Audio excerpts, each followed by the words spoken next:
Racing just is started. We have Pateros Heaven first to show quickness at the start.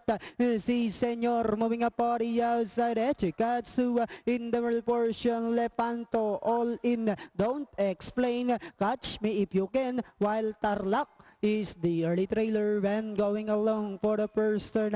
We have Pateros Heaven running by the rail comes Si Senor moving up on the outside. Echikatsu. Lepanto is racing in fourth, then followed over by All In. Don't explain. Catch me if you can. While Tarlac is still racing last. Back to the leader. We have Pateros Heaven. Si Senor moving up in the middle portion. Then here comes All In now moving up on the outside. Down in fourth now is Lepanto moving up.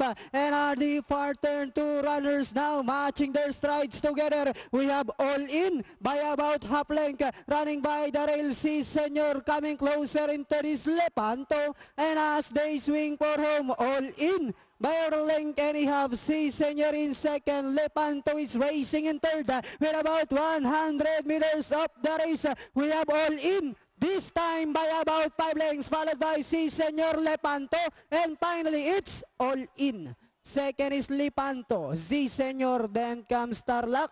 Catch me if you can for your Pentapecta. 84396.